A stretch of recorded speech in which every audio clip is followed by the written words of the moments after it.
Hi everyone, for this solo session I have a piece by the Australian composer Stuart Greenbaum. At the beginning of March, Stuart was in Sweden and he had to leave and try and make his way back home to Melbourne in Australia. And that whole experience was quite a challenge, and so he's written a piece to kind of describe that and everything that that meant to him.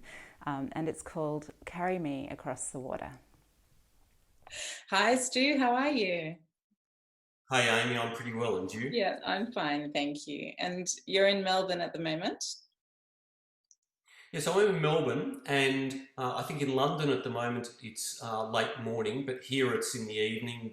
We've had dinner, and it's just after 8 o'clock. And yes, we're under curfew. I'm happily inside, but if I wanted to go outside, I shouldn't be outside the gate even in a mask after 8 p.m. under curfew. So pretty strange times, Yeah. huh? Well, let's hope it works soon. Um, Yeah, we're all hoping so.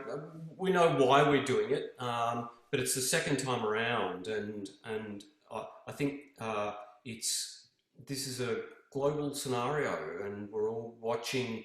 It's funny, isn't it? Because we're wondering about what it means for our own lives and our own livelihoods, and what we actually do and why we do that.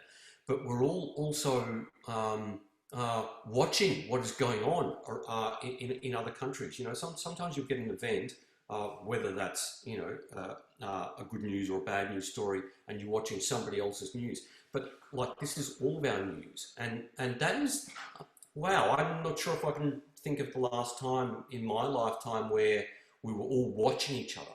no, exactly. No, we So how's London at the moment? mm. How's London for you? London's opening up, and um, we're just all going out with masks on. My 2-year-old is happily wearing a mask even, which was quite That's a good effort. quite something to achieve.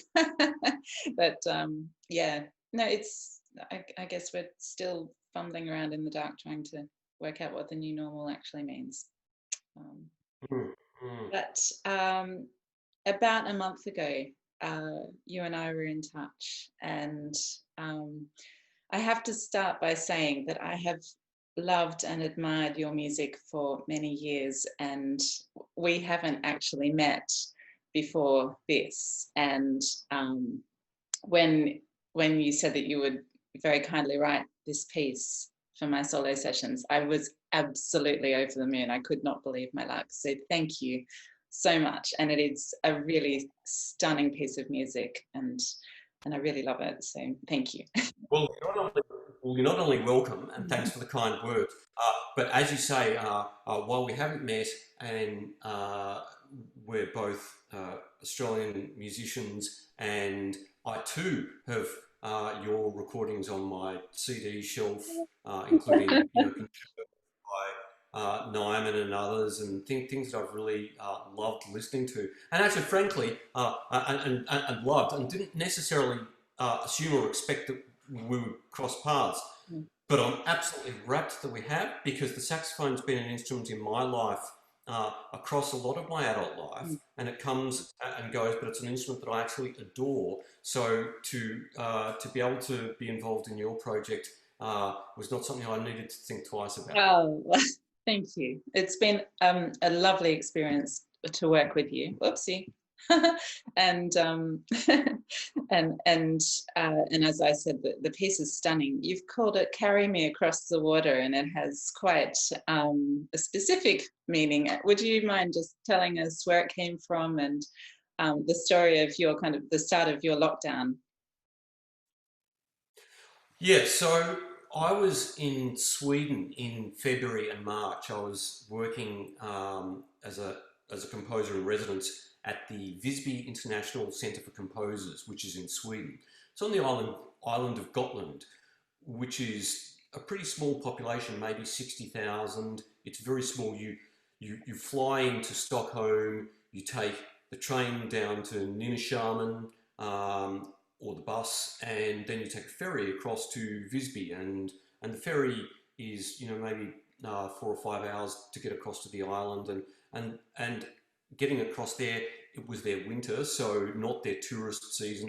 Really quiet, really just. I was there. I was going to be there for 4 weeks. In the end, I was there for maybe 3 because we got the call, "Get home now," and that came. That was stressful. That was partly because I don't travel as much as you do. I travel a little less frequently, and so for me, plane travel is something that gives me the heebie-jeebies at the best of times. But in recent years, I've been doing more of it because I think, person's just got to get out a bit. And so I got into this place in Visby, and I had a wonderful time there writing some music. But then we got the call to come home. And quite frankly, my first thought was, nah, I'm just going to stay. But you sleep on it, and then you sort of talk to your family, and you think, this is a bit of a thing.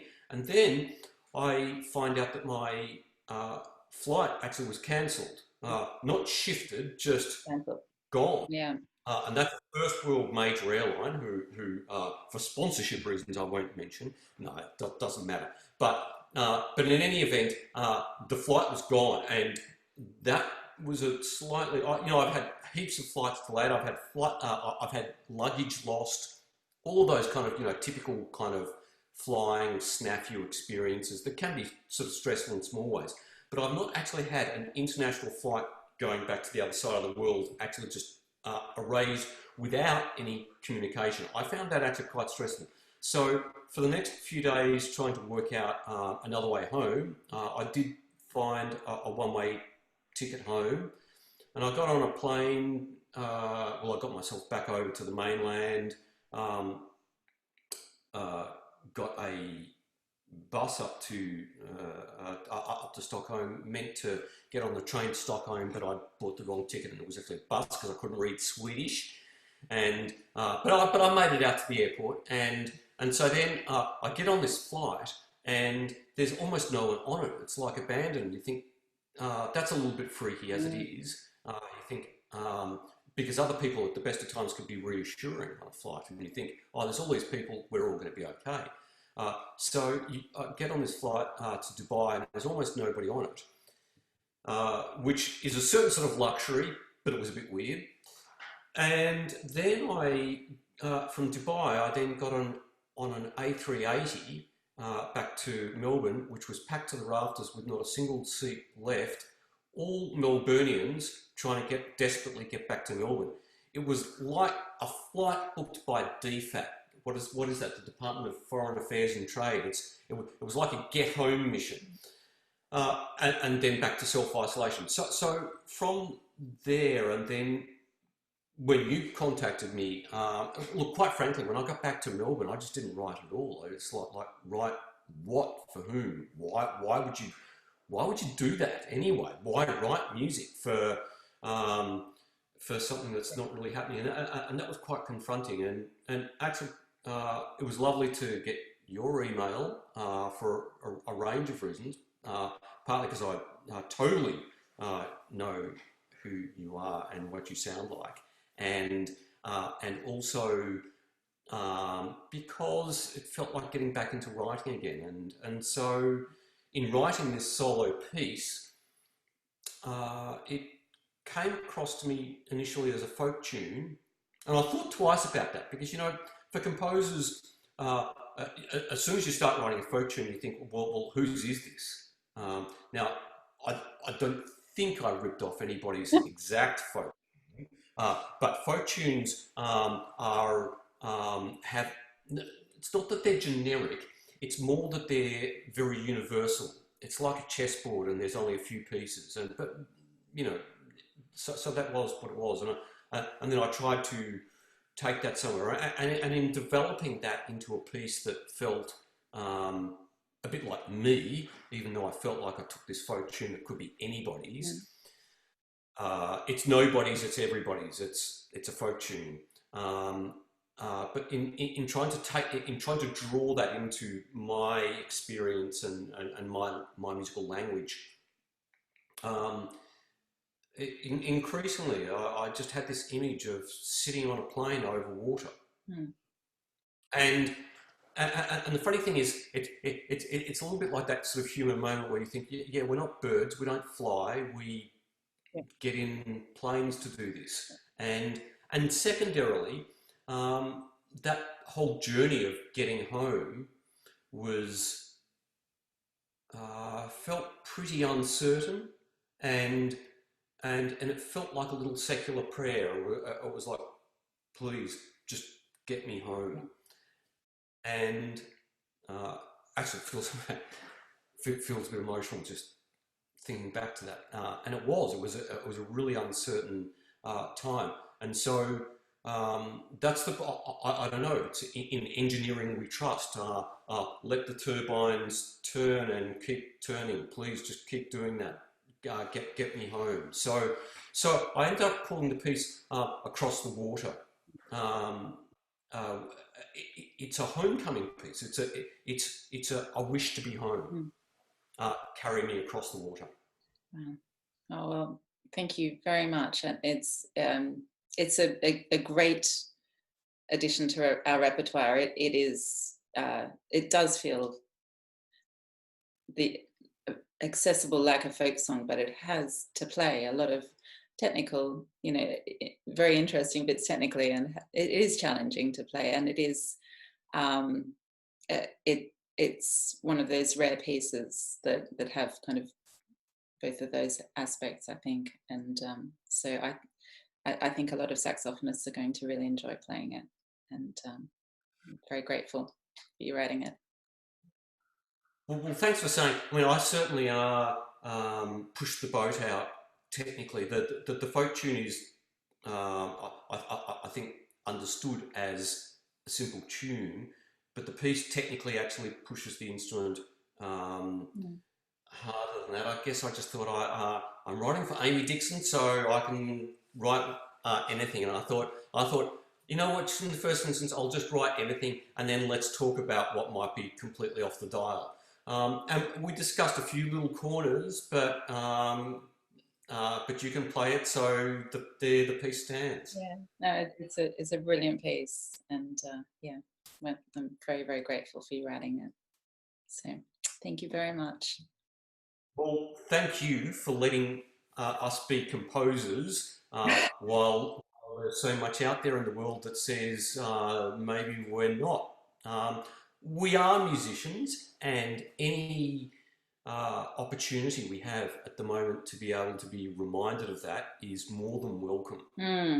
Yeah, and of course at a time when the world really needs music and musicians. So.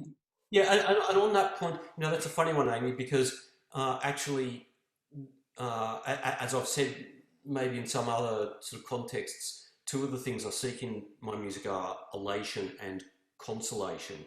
And this piece has maybe aspects of both, but as a brief to write about, a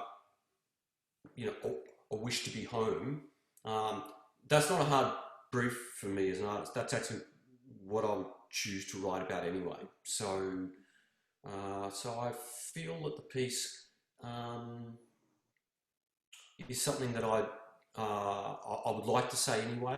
But frankly, if you hadn't asked, maybe I wouldn't have. So, but you did, and history says you did. Yeah. Thank you. No, thank you very much, and thank you for telling us everything about it. It's a real privilege. Well, it's going to be an absolute.